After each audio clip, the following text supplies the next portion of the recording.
A person who has endured more than their share finally collapses into a chair, onto a park bench against a cold tile wall. The location doesn't matter.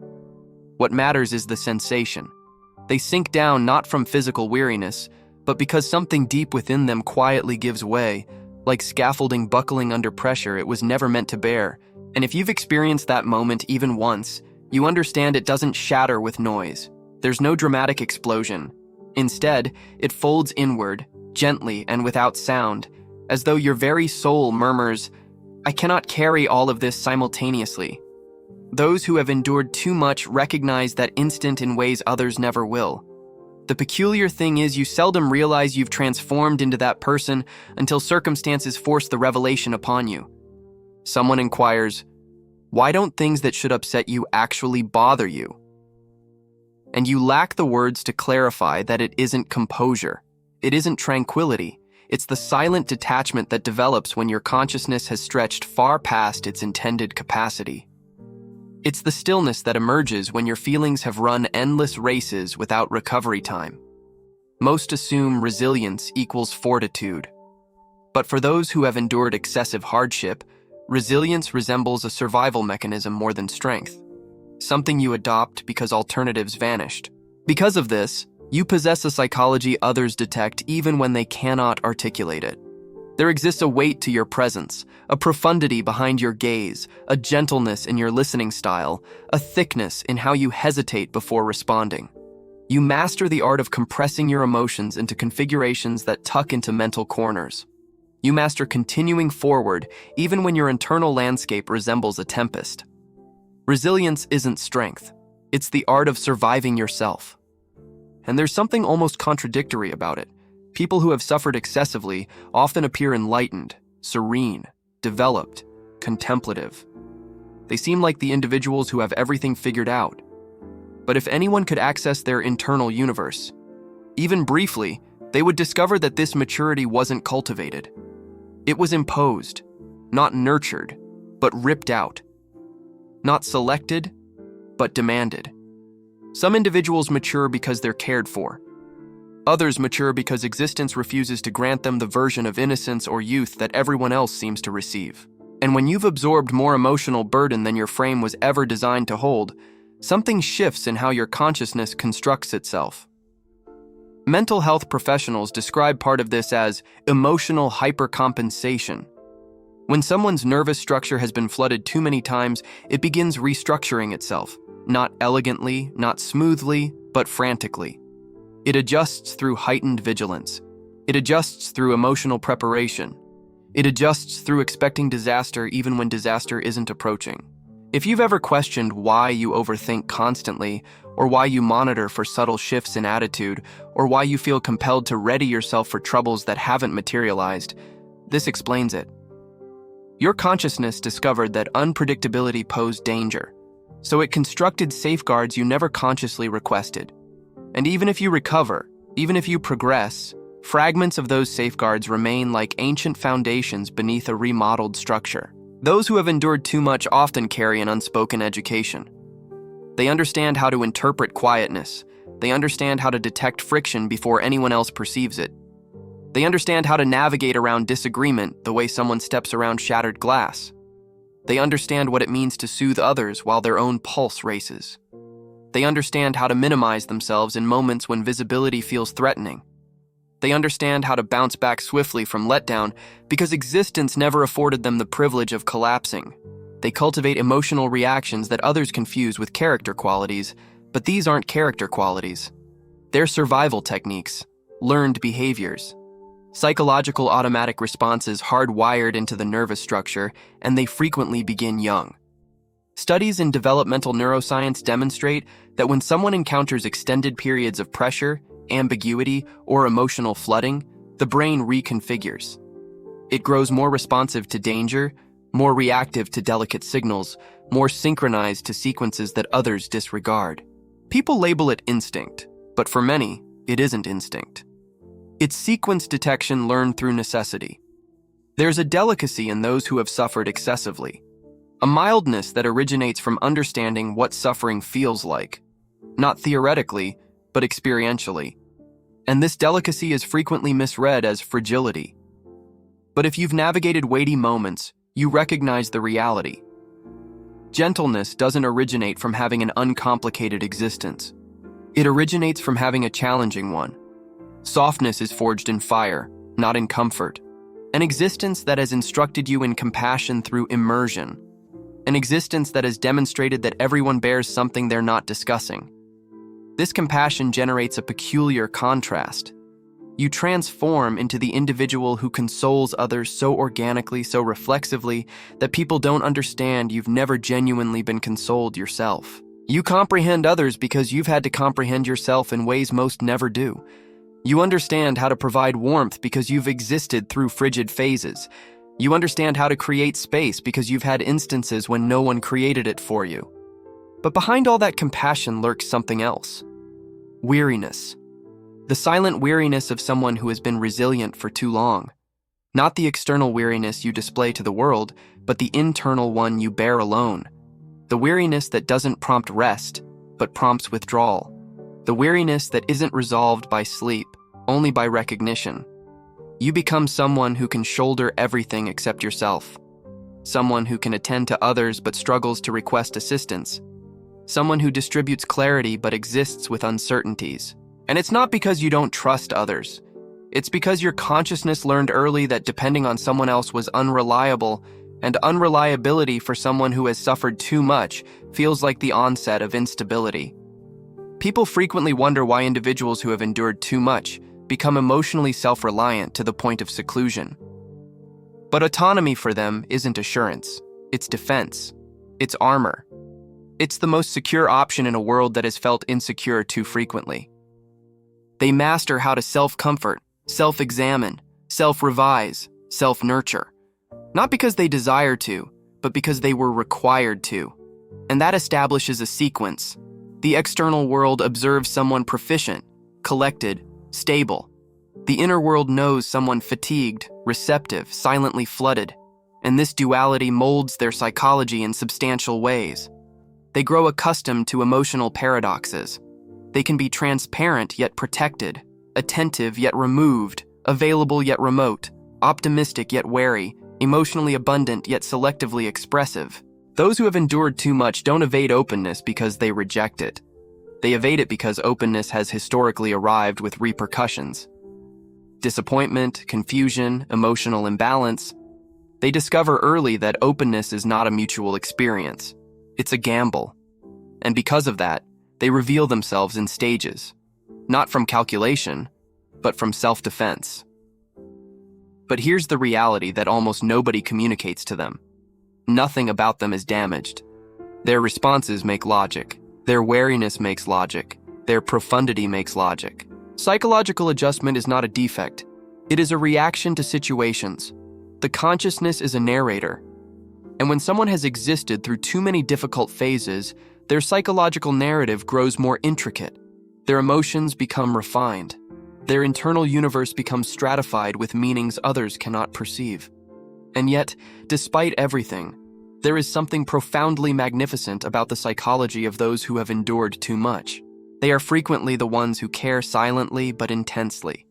They value small acts of consideration more than elaborate displays. They observe details others overlook. They treasure moments of serenity because they understand what turbulence feels like. They prize emotional authenticity because they've witnessed the expense of falseness. And one of the most extraordinary qualities they possess is this: they persist no matter what.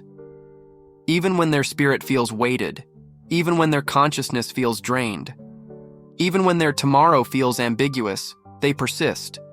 Not because they are invincible, but because they've already been fractured before and discovered a method to rise anyway. There is a variety of insight that only originates from surviving yourself. There is a variety of development that only originates from navigating feelings without guidance. There is a variety of self-knowledge that only originates from being compelled to decipher your inner universe. And those who have existed through too much possess all of this inside them, like unvoiced chapters of a manuscript they never intended to compose. But here's the segment most never observe. Underneath all the survival mechanisms, all the emotional reactions, all the development, all the profundity, There remains a fragment of them that wishes existence had been simpler. Not flawless, just milder. A version of existence where they didn't have to accelerate maturity so rapidly. A version where their nervous structure wasn't trained to prepare for collision. A version where they didn't have to be the resilient one constantly. And yet, even without that simpler version of existence, they persist in advancing. They persist in appearing. They persist in possessing insight that feels far more ancient than their years. And they persist in transforming into the variety of individuals who can convert their experiences into comprehension, their lessons into compassion, their suffering into profundity, their struggle into a variety of silent authority. Because those who have endured too much don't merely survive existence. They decode it. They investigate it. They contemplate it. They convert their history into perception, their emotions into significance, their experiences into viewpoint. And in that conversion, even if they never understand it, they transform into a source of illumination for others. They transform into the individual you approach when you require honesty, composure, or lucidity. They transform into the individual who listens without criticism. They transform into the individual who comprehends without requiring every detail. Because they understand what it feels like to bear something you don't understand how to articulate. They understand what it feels like to hold emotions that don't have vocabulary yet. They understand what it feels like to desire someone to comprehend without requesting you to relive the entire narrative. And that is where their unique psychology transforms into not merely a reflection of their history, but a contribution to the world. There is a moment, silent, almost imperceptible, when someone who has endured too much begins acknowledging that they perceive existence differently than others. It doesn't occur abruptly. It occurs gradually, through minor observations. You observe that the things that make other individuals panic barely disturb you. You observe that the things that make others enthusiastic feel dampened inside your chest. You observe that your consciousness is always 2 movements ahead, examining possibilities, readying for results, preparing for emotional waves before they arrive. And at first, you may assume this makes you unusual. But over time, you discover that this difference is simply the remainder of everything you've shouldered. Those who have existed through too much cultivate a relationship with reality that is both intimate and removed. On one side, you feel everything intensely, sometimes excessively intensely. On the other side, you've discovered how to separate from that intensity when it grows overwhelming. This capacity to feel and separate simultaneously is not something you're instructed. It's something your psyche builds as a survival framework, a method of balancing emotional strength with emotional defense. Mental health specialists sometimes label it emotional bifurcation, the capacity to feel compassion while suppressing openness, to seem calm while navigating internal upheavals, to remain operational while your consciousness is shouldering burden others don't observe. And this bifurcation molds the method you navigate through the world in ways you seldom observe. You transform into someone who pauses before joy, someone who examines comfort before accepting it, someone who silently inquires, "Is this genuine?" Even when circumstances are progressing well, not because you're pessimistic, but because your brain has memorized the sequence that positive moments were frequently followed by challenging ones. And even if existence transforms, even if your situations improve, your nervous structure doesn't forget easily. It still prepares for the descent, even when the foundation is secure. This can make your relationships intricate, not because you don't care, but because you care with a profundity that frightens you. You fear losing individuals before they're even yours. You envision the conclusions before the beginnings stabilize. You apologize too rapidly. You pardon too readily. You remain quiet about your requirements because you don't desire to be a load. You listen more than you articulate. You distribute more than you accept.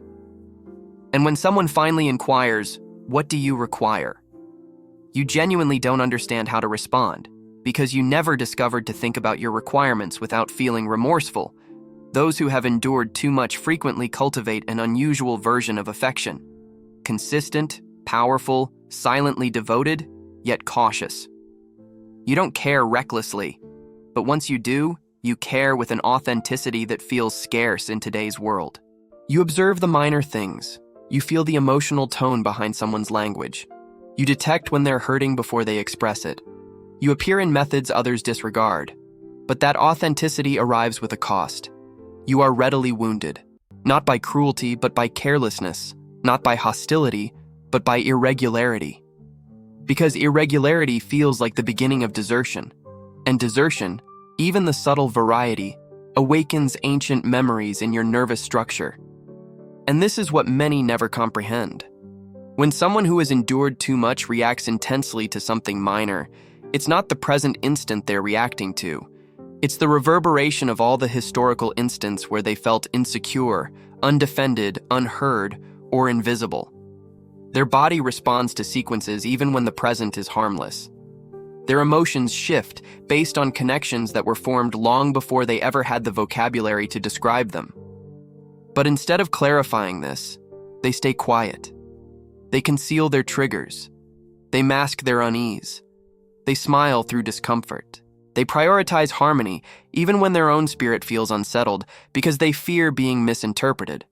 They fear being labeled overly receptive or overly emotional, so they discover to keep their upheavals private. Yet here's the paradox.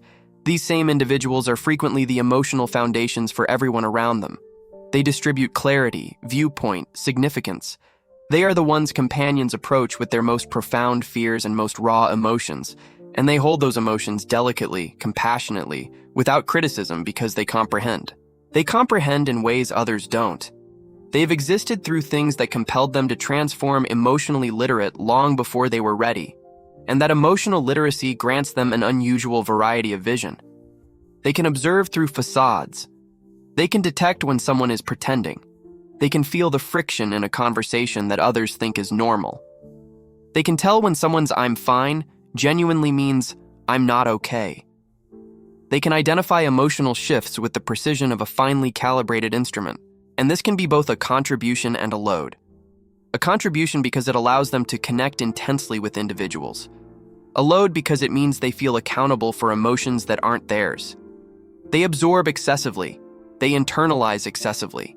They transform into healers without observing, and healers, if they're not cautious, transform into fatigued.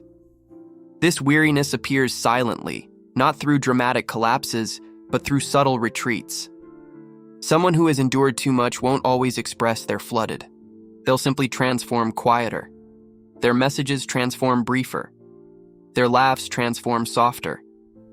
Their presence transforms lighter, as if they are slowly attempting to vanish without alarming anyone. And when someone inquires if they're okay, they smile and express, "I'm good," because they don't understand how to clarify everything swirling inside them.